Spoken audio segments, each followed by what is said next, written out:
Okay, so Cherie Ruffo is our spiritual leader, a published author, and entrepreneur. Cherie has been a Unity Truth student for over 30 years.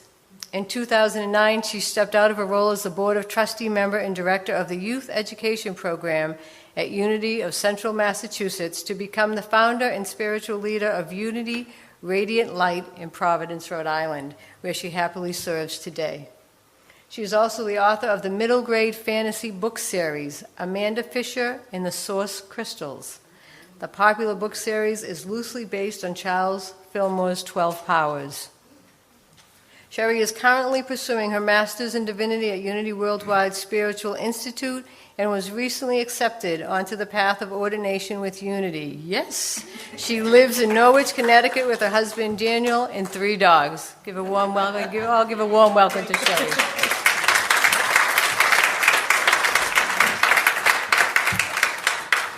It's such a joy to be here this morning with you, and Reverend Tony and I were talking about that, and we said, we need to change pulpits sometime. And he called me and he says, you really need to get out of Providence a little more. Why don't you come to my church? And I said, this is such an honor. And, you know, as being a long-time Unity Truth student, we really are students. And I'm the perfect example because I've been going to school for the last 10 years, and I'm now working on my Master's in Divinity, and recently talked to my advisor about when I finish, and I plan to go on to get my doctorate in spiritual direction. And I said to him, I said, boy, after that, it's over. There's no more school. And he goes, oh no, there's post doctorate fellowships. And I told my husband, he goes, can we talk about this? So he has been wonderful and with me every step of the way, and I'm very, very grateful for that. But it's so nice to get out and meet other people in the Unity movement and to share our truth with each other and just be. So this morning I'm going to be talking about something that's recently really been a topic in our community. And we got it? Okay. I'm used to that's my off button, so I'm hoping I don't turn anything off. So, more than 100 years ago, Oscar Wilde penned these words. He said, nowadays, people know the price of everything and the value of nothing. And in that time, we've managed to put a price tag on everything. And as we have done this, we've really become a disconnected society. Really been feeling that. And just last week, Dan and I, my husband, we were in Washington, D.C. We flew down to go to Unity of D.C.'s Stand Up for Humanity, which I've been charged to bring back to the New England community. So hopefully you'll be hearing a lot more about that. But we flew into Reagan National Airport, and we took the metro, the train, to our hotel in downtown, and it was standing room only in the car. And at one point I looked up and I realized that every person in that car was doing this. They were looking down into their phone. And I realized it really hit home because I'd already started working on this talk. I'm like, wow, we are so disconnected. Nobody was communicating. Nobody was chatting with each other. So I think, since Oscar Wilde's time, that we've put values on things that Oscar couldn't see coming. Not in his wildest dreams, or maybe even nightmares. So if today, for $10, a company can buy the right to emit a metric ton of carbon dioxide into our atmosphere. For $7,500, a pharmaceutical company can pay a person to participate in a high-risk study. And for a whopping $250,000, a person can buy the right in South Africa to shoot and kill an endangered black rhino. We put price tags on everything. And we've really become a society of consumerism. Now, I'm here to talk about where we're coming from, and as we feel divided, disconnected, maybe a little downtrodden. But I'm not here to depress you, I promise. There's an inspirational message following. I just wanted to give you a sense of kind of where we're coming from and where we're starting. I think we're all feeling that anyway, right? So, in a world where everything has a price, what happens to the priceless? Where's the priceless right now? So I want to start by telling you a story about Annie. And Annie when she was 15 years old, she was having a really hard time. her parents had gotten divorced and sold the family home where she'd grown up in, and so she and her mom had got rented an apartment in a nearby city, and Annie was forced to change schools. She was really shy and quiet, and she was having a hard time adjusting to this. It had taken her years to make her friends at her last school. And unfortunately, that when Annie changed schools, she became the victim of bullying. And Annie, the girls that were bullying her, were stepping it up a lot. And they would catch her on her way to school, in the hallways, in between classes, at lunchtime, and sometimes even follow her home. And it reached a point where Annie just couldn't take it anymore. She reached just a place of desperation. So she decided on that way home, when she left school that day, the girls weren't following her. She turned left instead of right to go home. And she turned left to walk along the river. It was a fast-flowing, deep river, because she decided that she was going to end her life that day. She didn't know how to swim. So she walked up to a bench and she put her backpack down. And she noticed something in the corner of her eye. When she did, she saw something in a bag, a plastic bag, and it was a stone, a painted stone, and it had a note. So she hesitantly picked up that note. She pulled it out and she read it, and it said, "You've received this gift, this stone and gift, as a gift because you are loved. This is a handmade gift for you and is a gift from the universe. It is my wish that you know that you have a gift too, and may knowing that bring a smile to your face today and carry you forward. If you'd like to know more about your special stone or who made it, visit the Abundant Love Project on Facebook. Feel free to post a photo of you and your stone and where you found it and your story, and it was signed, 'You are loved.'" So what would have happened if Annie hadn't picked up that note on that day? Do you think she would have gone through with her plans? We don't know, because somebody committed an act of giftivism. Giftivism. You see, Annie was just waiting for someone to let her know, somewhere in the world, that somebody cared about her. And when she received that, she had confirmation that she was cared about. Now, I met the person who started this project, the Abundant Love Project. And I've seen her over the years because we go to similar conferences. We follow Greg Braden in Science and Spirituality. Her name is Deb DeLisi, and she started this project because a few years ago, the unthinkable happened to her. Her 19-year-old daughter, who was a college student, committed suicide. And as Deb was at the depths of despair trying to come back from that, she realized, I need to do something to help people. I need to give something back to the world so that maybe some souls out there that need to know that they're cared about receive this. And today these stones are found all over the world. I just saw recently on Facebook, I like to follow them. There were some that were found in Jerusalem. And so they're everywhere. And in Providence last fall, we painted our stones and wrote our notes and made sure that made sure that we put our love with them. So we know that when someone commits an act of kindness for someone else, it can change their world in ways that we can't even begin to imagine. Like Annie, it changed her path. She was at a conference that I was at, so I did actually see her. I didn't meet her. But this isn't something that's just isolated with teenagers. It's a growing problem in our society. We see this. I read about a workplace survey done recently. They said 70% of people in the workplace feel disconnected today. So is there a solution? And what is the solution?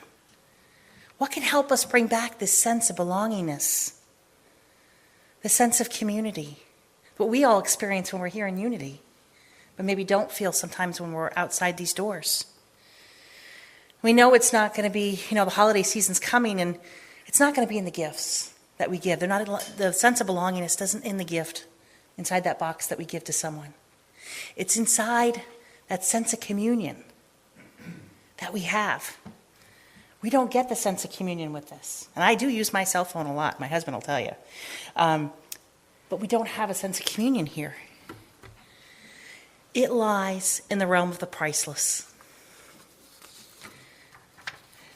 So what happens when a community gets together and they decide, and I do have a challenge for you today, gets together and they decide to bring this back into the community in a big way? Well, like I said, it's the beginning of Giftivism. And I really spelled it out phonetically because I was having a problem saying it fast, so I had to get used to it. But it's the practice of radically generous acts that change the world. Radically generous acts that change the world. It sounds pretty good to me. And we know this isn't a new concept. This has been around for as long as people have. We've heard about it. Read stories. Gandhi. Mother Teresa. Always out there giving to the community. Nelson Mandela. Martin Luther King. And so many more. And I looked into the Bible and I found a reference in Matthew chapter 5, verse 37. And it says, I was hungry and you gave me food. I was thirsty and you gave me something to drink. I was a stranger and you welcomed me. I was naked and you gave me clothing. I was sick and you took care of me. I was in prison and you visited me. Just as you did it to one of the least of these who are members of my family, you did it to me. So Giftivism is about people who believe that when they change themselves, they change the world. Kind of sounds like unity. And we know it's so important, in society that we start to see that more, because I was reading economic reports. I'm a social scientist, so I tend to, when I'm doing something, I always look at the social science part of it and I look at reports. And one of the things I found I didn't like very much, the basic assumption of Giftivism is that people want to be selfish. Now in Unity, we don't believe that for a second, do we? And we definitely don't, because of the second Unity principle, which says human beings have a spark of divinity within them, the Christ Spirit within. Their very essence is of God, and therefore they are inherently good. So these changes mean that people aren't inherently selfish. We know that people want to be selfless. It's in there. We're wired that way. So we can change this consumerism, the attitudes, to an ecosystem for good. So there's so much going on in the world that's good, and we don't always hear about it because sometimes the news tends to tell us about the things that are more newsworthy. We hear that they want to talk about more negative things. But there's millions of examples. So there's 4 steps to Giftivism that I'm going to walk you through this morning. Oops. Oh. The first one is to move from consumerism to contribution. Giving makes us feel good, doesn't it? We give something to someone, we feel our heart expand. And imagine the society moving from consumerism to unconditional generosity. That would feel really good, wouldn't it? So what can we do that? What can we do to get this feeling back and to feel it, so we feel more, we're interacting with people more? What do we have to share? Well, one of the things we know, has anyone here ever heard of the butterfly effect? Yeah, I know, I love that. Edward Lorenz, he was a scientist, and he used it as an example. He used a butterfly. He said a butterfly flapping its wings weeks ago at a very distant place caused a tornado to form. Think about that. A little tiny butterfly flapping its wings. So I don't want to cause a tornado in anybody's society. When we think about Giftivism, we think about maybe causing a tsunami for love or causing joy or peace. So we're not talking about huge acts here. So this morning I do have a little bit of a challenge for you. There will be smile cards available for everybody after service. Smile, you've just been tagged. Experiments in Anonymous Kindness is the name of the game, and now you're it. So what's happened in the world with Giftivism is people are carrying these cards. And you don't have to, you can start with small steps, whatever you feel like. If you want to participate in a small, medium, a large project, maybe you just want to buy somebody a cup of coffee. It looks like they could use, a little time, someone to talk to them. Or you could decide today I'm going to walk down the street and I'm going to smile at every person I see. Just remember to pick one of them to pass the card forward. Or you can keep carrying it. But what you do when you get that card, the first thing is you don't allow anybody to pay you back for it, for whatever you've done. You tell them the only thing that you have to do is pay it forward now with that card. And the whole idea and premise behind the Giftivism especially during this holiday season is, can you imagine a world where people are carrying cards in their pockets, just waiting to do something wonderful and kind for other people? Well, in Unity we talk about mass consciousness. How would that shift our mass consciousness? From selfish, selfless, Yes. We feel it grow. You feel that tide grow, the community grow. So this card, this is my invitation to you to unleash ripples of good in your community, or whatever communities you want to share them in. There's a beautiful quote by Gandhi that says, "The fragrance always stays in the hand of the one who held the rose." Think of that card as your rose. So the second step of Giftivism is from transaction to trust. And when I talk about transaction, think about going to a restaurant. We go into a restaurant, and we look at the menu, we order a meal, and we agree to pay a certain price. That's a transaction. Giftivism takes it to the next step, talks about trust. And I found a really great example, which a lot of you may know about. But John Bon Jovi, he has a restaurant called Soul's Kitchen. It has no prices. People pay whatever they want to pay, or they volunteer there. And it's doing really well. And we've gone from transaction, you have to pay for this, to trust in the good of the process here. And when people leave donations for it, it's trust, profound trust that this is going to be used to go forward. So we've made that shift, which is really a great shift. And you know what we find? That trust spreads. There's now 2 Soul Kitchens. And there's other kitchens around the world by different names. And they're growing, and they're there for people. And I would guess, I haven't been in one, but I'm going to try it out because I want to go in. I bet you I'm not going to see this when I walk in. I guess it's not going to be happening. It's going to be people communicating with each other and sharing a meal together. And the third step is from isolation to community. Basically going from me to we in our community. I've been thinking a lot about this because last week after the incident happened in Texas, I turned on the news station and I saw a spiritual leader from a megachurch. And he said, I wrote it down, he said, "We have to change and do it now. Religious leaders who do not have a couple of people in their congregation carrying guns or lock down their churches during the service are irresponsible." And I felt such a profound sadness when I heard that. And I said, no. My heart said, no, that's not what we want. My church is in the heart of Providence, and we have a fairly large homeless population. And we bring in gently used clothing with the other church that we share with, and have coffee, and we share whatever fellowship we have. And people come by and talk to us all the time. And in that, we're able to share with them and hopefully be that person that they find that cares for them, that they feel the caring for. But we also understand and we remember that there's a large group, a population in our city that's been kind of forgotten. So we share a lot. And I can't imagine, when I thought about what he said and then I thought about it, I thought, can you imagine that one of these people come up after church to have fellowship with us and they go to open the door and it's locked? And that just breaks my heart. I don't want to see that. I'd rather see giftivism. So, in our church too, we want to follow your steps here. We're 8 years old, and we're looking now, starting to think about buying a church with the potential of having community gardens. And just sharing more with the communities. So basically going from me to we. And from our congregation, from us being us of our congregation, to us in our community and beyond. So it leads us to compassion in our greatest form. And the final step is to go from scarcity to abundance. Because we have a scarcity mentality when we start thinking about this, right? A lot of us do. Or I did at least, I'll admit it. So we go from that, knowing that when we participate in something like this, we're working with a prosperity consciousness. And we're going to see more than just money. We're going to see love expanding. We're going to see prosperity in all areas. They've shown that when you do random acts of kindness, that it actually records in your body. And it helps with health. Because it makes you feel good, right? So there's a lot of positive things that come from it. And in Unity, we believe that thoughts become things.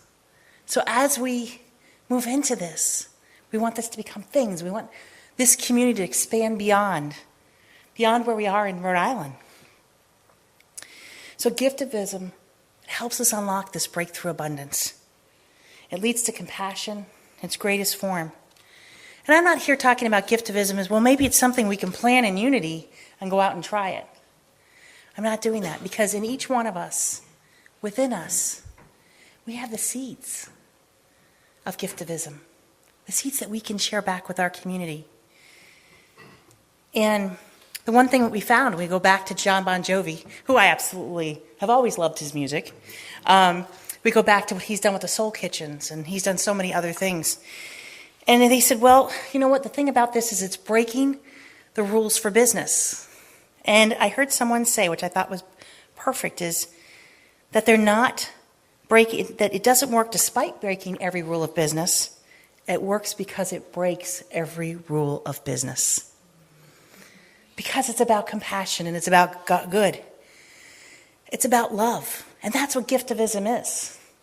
It's about love. So I began this talk with a story about Annie. And today I want to close it with a talk, to finish it with a story about someone that I met who I was just absolutely blown away by. And his name was Rice Bouillon. I always have trouble with his last name. And I met him in 2016 and heard his story. I belong to a group we support in Connecticut. Channel 3 supports a kids' camp. And every year we have a luncheon that we go to that supports it. And there's a keynote speaker. And Rice was the speaker this year. And from the moment he started talking, I was just astounded by what he had to say. And Rice grew up with a strong Islamic faith and upbringing in Bangladesh. And he had gone through a lot of good, and he was doing so well. In 2001, he had a beautiful fiancée, and he had just gotten a scholarship to a school in Texas to study engineering, a full scholarship.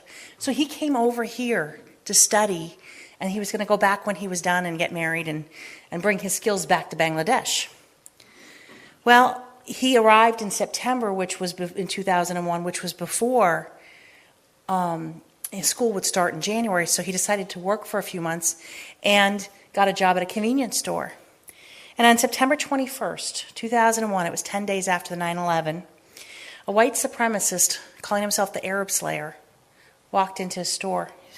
His name was Mark Stroman. Walked into his store with a gun, and he shot Rice several times in the head and his face. And Rice was able to slide out into the parking lot where people rescued him and helped him. And he was one of 3 people in that store that day who survived. And Mark Stroman went down saying he killed the Arabs. Not one of them was born in the Middle East. Not that it would matter at all, but he was shot for that. It took him years to recover. And because this happened, he lost everything. He had so many surgeries to go through that he lost his scholarship to school. His fiancée, he wasn't coming home, his fiancée broke up with him. He wasn't able to work, so he lost where he was living. He wasn't able to pay his medical bills for all these surgeries. And a Christian group in Texas adopted him. And he said, but I'm Islamic. And they said, we don't care. And they helped him, and they made sure he had everything that he needed. That as a group, they came together and they supported him through this. And 10 years later, he had found somebody new and gotten married. He had finished his degree. But in 2011, he went on a spiritual pilgrimage. He said, I need to do this now. And he came back, and he knew, he had a vision when he was on this pilgrimage, and he said, I'm going to create something called World Without Hate. Because in all those years, in all his recovery, Rice never felt revenge, unforgiveness, or anything. He knew he held compassion in his heart. I give him a lot of credit. I don't know what I would have done. I would like to say I would do the same thing, but boy, he faced it, and he spoke his truth, walked his talk. So during this campaign, the first thing he knew is part of that is he had to save his shooter from death row. So he went to the European and German parliaments. He met with the leaders from Lundbeck, the largest lethal injection manufacturer in the world. He convinced them to write a letter to the governor in Texas to help Mark Stroman. He ended up going to the state courts, federal courts, U.S. Supreme Court to try to do a stay for his execution. And when Mark Stroman heard what he was doing, he changed, he transformed. And he started talking about, in his last days, he talked about compassion and love and stop the hate. And during the last minutes of his life on the phone with Rice, he called him brother, and he told him that he loved him. And he thanked him for his gifts. Now, Rice wasn't able to save Mark Stroman, but he knows that there's a lot of people out there and that there's a lot of work to be done. so people can turn and come back to love. So he set up World Without Hate, and he turned it into a nonprofit. And today you can even participate, be a volunteer. You can be an empathy ambassador. I love that. Empathy ambassador. Or you can work in compassion in action programs, and they have these all over the world. But race is such a great role model to see for someone who can rise above anything and give back to the community. He knew that what we do for love will always be far more powerful than what we will do for money. And what we can do together will be so much stronger and bigger than what we can do as one. And he knew, as we know today, that when we tap into the heart of Giftivism in ourselves or as a community, we begin to unleash our true prosperity. And instead of being focused on consumerism, we're focused on something far greater. So we're coming into the holiday season, so I thought it was a good time to talk about it. So maybe we can create a gift ecology this season, giving back to the community. And we can do it in small steps. So I have a challenge for you. I'd like to leave you with a question and a challenge. What is your small step today? What is your Giftivist idea, your resolution for the holiday season?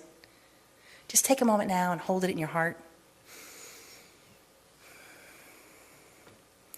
And when we do that, and we go out there,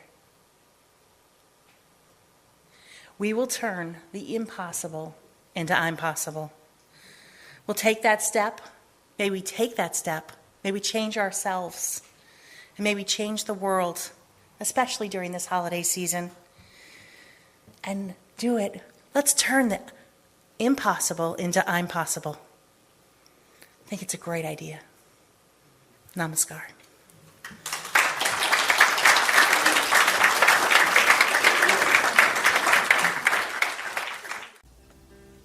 You have been watching the message from our Sunday celebration service here at Unity on Cape Cod, providing a positive path for spiritual living.